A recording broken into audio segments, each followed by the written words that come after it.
Chairman हैं, 13 town हमारे हैं, 104 हमारे पास यूसीज हैं, इसी तरह हमारी और रिजर्व सीट्स हैं, वाइस चेयरमैन हैं, काउंसलर्स हैं। हमारे पास पहली मरतबा ये कराची के लोगों ने हम पर एतमाद किया, एजाज़ दिया कि पीपल्स पार्टी का मेयर भी आया, डिप्टी मेयर भी आया और इतनी बड़ी तादाद में यूसीज भी हमने जीती हैं। मैं ये समझता हूँ कि जिस तरह सूबाई हुकूमत तो ख़त्म हो जाएगी चंद दिनों बाद, लेकिन ये जो बल्दियाती मुंतखब नुमाइंदे हैं पीपल्स पार्टी के, इनके ऊपर ये जिम्मेदारी ज़्यादा आयद होगी कि वो कराची के लोगों की खिदमत करें, उनके मसाइल को हल करें, और जो तवक्कुआत उन्होंने पीपल्स पार्टी से बांध रखी हैं कराची के लोगों ने, हम उनकी तवक्कुआत पर पूरा उतरें। और जो पीपल्स पार्टी के कारकुन हैं, पीपल्स पार्टी के अहदेदार हैं, उनकी भी जिम्मेदारी बनती है कि अपने मुंतखब नुमाइंदों के साथ मिलकर कराची के लोगों के इस फैसले को सही साबित करें जिसमें उन्होंने पीपल्स पार्टी पर एतमाद का इजहार किया है। और बिलावल भुट्टो ज़रदारी साहब ने एक मरतबा नहीं कई मरतबा ये वाज़ेह तौर पर कहा है कि इलेक्शन जीतना हमारी मंजिल नहीं थी, इलेक्शन जीतना हमारी मंजिल की तरफ एक कदम ज़रूर हो सकता है, उस सिलसिले में एक कामयाबी ज़रूर हो सकती है, लेकिन हमारी मंजिल ये है कि पीपल्स पार्टी कराची के लोगों की खिदमत करे और एमक्यू से बेहतर करे, जमात इस्लामी से बेहतर करे, दीगर जमातें जो शहर के ऊपर आती रही या लोगों ने जिनको वोट दिया उनसे बेहतर करें, ताकि लोग जब कंपैरिजन करें, एक तरफ एमक्यूएम हो, एक तरफ जमात इस्लामी हो, पीटीआई हो, पीपल्स पार्टी हो, फिर उनकी खिदमात हो लोगों के लिए। और लोग जब ये चार्ट बनाएं तो उस चार्ट में पीपल्स पार्टी की जो कॉलम हो उसके अंदर ये लोग वाज़ेह तौर पर लिखें कि पीपल्स पार्टी ने बाकी जमातों के मुकाबले में कराची के लोगों की बेहतर खिदमत की है, तब जाकर हम समझेंगे हम अपने मकसद में कामयाब हुए हैं। और ये मैंने फिर कहा कि इलेक्शन होते रहते हैं, लोग जीतते हैं, लोग हारते हैं, कामयाब वो रहता है जो मुस्तकिल आवाम की खिदमत करता रहता है, जो मुस्तकिल लोगों का एतमाद हासिल करता रहता है। नईम शेख आज जीत गया है, अगर ये खिदमत नहीं करेगा फारिग हो जाएगा, और जो हमारे यूसीज के लोग जीते बैठे हैं आवाम की खिदमत नहीं करेंगे, अगले इलेक्शन में फारिग हो जाएंगे। तो मैं समझता हूँ कि हमें उस लहज पर नहीं आना चाहिए, वो नौबत नहीं आनी चाहिए कि कराची के लोग हम पर अदम एतमाद करें, कराची के लोग पीपल्स पार्टी से मायूस हो जाएं, कराची के लोग पीपल्स पार्टी के नुमाइंदों से मायूस हो जाएं। हमें उस नौबत पर नहीं आना चाहिए। आपका ये आगाज़ है, अभी आपने 4 साल आगे लोगों की खिदमत करनी है और दिल जमई के साथ करनी है, कारकुनों ने, मुंतखब लोगों ने मिलकर करनी है। और बिलावल भुट्टो ज़रदारी साहब का आप पर एतमाद है, उन्होंने आपको मुंतखब किया है, आपको टिकट्स दिए हैं, अब ये जिम्मेदारी आपकी है कि आप पार्टी के फैसले को सही साबित करें और पार्टी की क़यादत को सही साबित करें और कराची के लोगों को उनकी जो उम्मीदें उनसे वाबस्ता हैं उस पर पूरा उतरने की हम कोशिश करें। आपका बहुत बहुत शुक्रिया, बड़ी मेहरबानी। अभी तो ये आगाज़ है, जिस तरह मैंने कहा, इंशाअल्लाह ताला जिस तरह हम आगे बढ़ेंगे, आपका वक्त आगे बढ़ेगा, लोगों की आप खिदमत करना शुरू करेंगे, ये सिलसिला इसी तरह चलता रहेगा। जी जी, आप भी बात कर रही हैं। सईद भाई ये बताएं, एमक्यूएम की जानिब से निगरान वज़ीर आज़म के लिए आज शहबाज शरीफ को कामरान टेसोरी का नाम दिया उन्होंने, तो क्या कहेंगे आप? देखें, जो आइन में तरीक़ेकार दर्ज है ना, वज़ीर आज़म केयर टेकर हो या चीफ मिनिस्टर केयर टेकर हो, उसमें कंसल्टेशन होती है लीडर ऑफ द हाउस और लीडर ऑफ द ऑपोजिशन के दरमियान।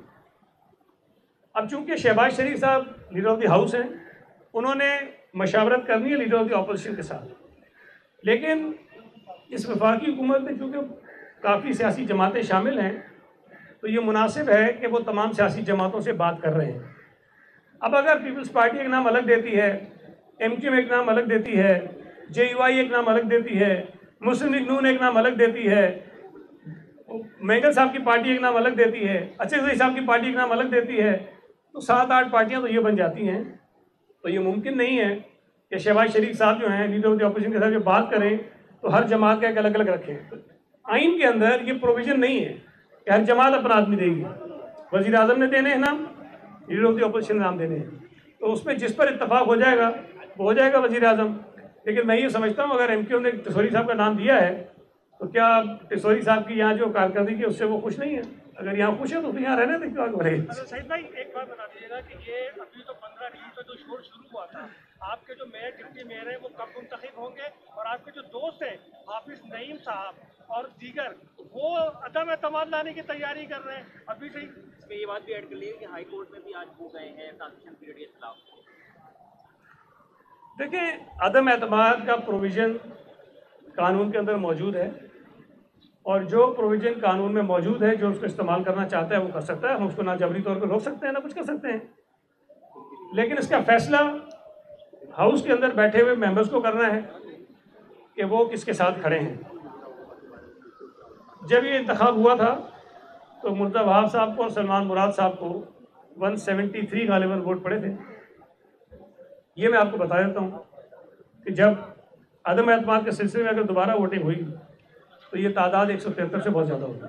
आप सईद भाई ये बताइएगा, आपको जो है वो तहफ़्फ़ुज़ात थे कराची के नंबर्स पर मरदमशुमारी के हवाले से। आज जो नताइज जारी हुआ है उसके मुताबिक कराची की जो आबादी है वो 2 करोड़ और तकरीबन 5 लाख के करीब बताई गई है।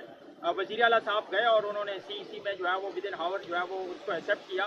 तो नहीं समझते हैं कि जो 6 माह तक तकरीबन इलेक्शन डिले हुआ है, ये मुस्लिम लीग नून ने मियाँ साहब के लिए रास्ता साफ करने के लिए पूरी उनकी एक प्लानिंग थी। तो पीपल्स पार्टी क्या समझती है कि वाकई ऐसा था या आप मजबूरी में तमाम तर चीज़ें आपने एक्सेप्ट की? पहली एक बात मैं वाज़ेह कर दूँ कि पाकिस्तान पीपल्स पार्टी को सेंसस में सिर्फ कराची के नंबर्स पर एतराज़ नहीं था, पूरे सूबा सिंध के हवाले से जो जिस तरह से मरदमशुमारी हुई थी उस पर एतराज़ात हमारे थे।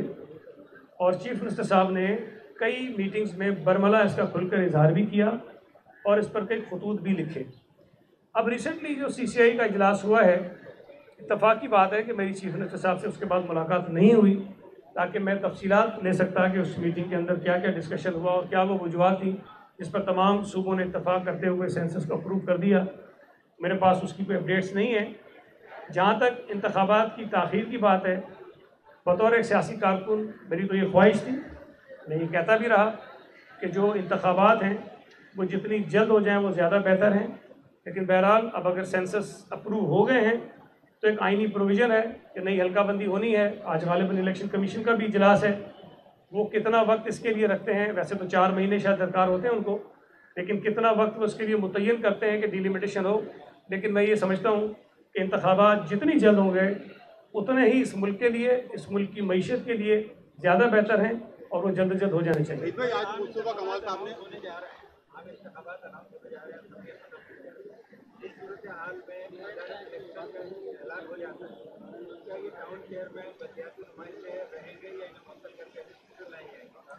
ने नहीं, देखें ये कहीं नहीं लिखा कि ये टाउन चेयरमैन या जो मेयर डिप्टी मेयर ये मुअत्तल हो जाते हैं। अलबत्ता अगर इनमें से नईम शेख साहब की ख्वाहिश हो गई MPMNA का इलेक्शन लड़ना चाहें और पीपल्स पार्टी को टिकट दे तो फिर ये बात नामुनासिब होगी कि वो टाउन के चेयरमैन भी और इलेक्शन भी लड़ें, वो तो दूसरी सूरत हाल है। लेकिन वैसे इंतखाबात में किसी पर कोई पाबंदी नहीं है। ज़ाहिर है अगर आप इनको मुअत्तल कर देंगे तो आवाम के मसाइल में मुश्किलात आएंगी। तो ये अपना काम करते रहेंगे, अपनी खिदमत करते रहेंगे। बाकी इलेक्शन कमीशन की जो पाबंदियाँ होती हैं किसी भी शख्स के ऊपर इलेक्शन के दौरान, अगर ये उन पाबंदियों की जद में आते हैं तो उन पाबंदियों को ये ओबे करेंगे। सिंध हुकूमत ने निगरान के लिए नाम दे दी, यानी कि पीपल्स पार्टी ने मुशावरत मुकम्मल कर ली। देखें फिर वही बात है कि मुशावरत होनी है मुराद अली शाह साहब के दरमियान और राना अंसार साहिबा के दरमियान। आपके ख्याल में फाइनल हो गए तो ठीक है, आपका ख्याल दुरुस्त हो सकता है, लेकिन फाइनल उस वक्त तक नहीं होते हैं जब तक नाम ऑफिशियली अनाउंस ना हो जाए। और अभी भी इसमें मराइल होते हैं। देखें ऑपोजिशन लीडर और चीफ मिनिस्टर अगर इत्तफाक नहीं करते किसी नाम पर तो उसके बाद एक कमेटी होती है असम्बली के मेंबर्स पर मुश्तमिल, उसके पास जाएगा। वो इत्तफाक नहीं करते हैं तो फिर इलेक्शन कमीशन जाएगा, फिर उसका इख्तियार होता है कि उसको अनाउंस करें। तो अभी पहला मरहला होगा और मुझे उम्मीद है शायद पहले मरहले में ही ये नाम इस पर इत्तफाक हो जाए। लेकिन मैं तवक्को करता हूँ कि वफाकी हुकूमत हो या सूबाई हुकूमत हो, जो भी केयर टेकर होगी, उसमें अच्छे और गैर मुतनाज़ा जो है वो चीफ मिनिस्टर और प्राइम मिनिस्टर आएंगे। यारो मैं भी हो सकता हूँ। अच्छा सही बात, एक चीज़ और बता दें कि नई जो अभी मरदमशुमारी के नताइज आए तो इसके ऊपर इलेक्शन होंगे, नई हल्काबंदियाँ होंगी, इसमें काफ़ी टाइम लग सकता है। इलेक्शन कमीशन का कहना है 7 महीने दरकार होंगे। मुस्तफा कमाल साहब की बात आज जो प्रेस कॉन्फ्रेंस की उन्होंने कहा है कि भले इलेक्शन डिले हो जाए लेकिन शफाफ और मुनसिफाना इलेक्शन होना चाहिए। तो आइन तो कहता है 3 महीने में इलेक्शन हो, तो अब आप इस चीज़ को कैसे देखते हैं? देखिए 2 मसले हैं इसके अंदर। इलेक्शन तो डिले होंगे, अब 3 महीने में तो मुमकिन नहीं है। अगर नई हल्काबंदी होती है उसमें 5 महीने भी लग सकते हैं, 6 महीने भी लग सकते हैं।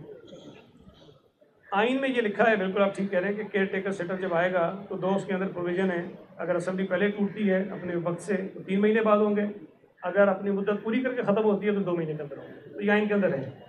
लेकिन ये भी आइन के अंदर लिखा हुआ है कि अगर नई मरदमशुमारी हो जाती है तो नई हल्काबंदी होना ज़रूरी है। तो दोनों आइन के प्रोविज़न हैं और मैं समझता हूँ कि अब रास्ता नहीं है इलेक्शन कमीशन के पास भी कि वो नई हल्काबंदी के बगैर इलेक्शन में चला जाए, तो वो भी एक तरह से आइन की खिलाफवर्जी हो जाएगी। तो ये बहरहाल दोनों सूरतों में ये है।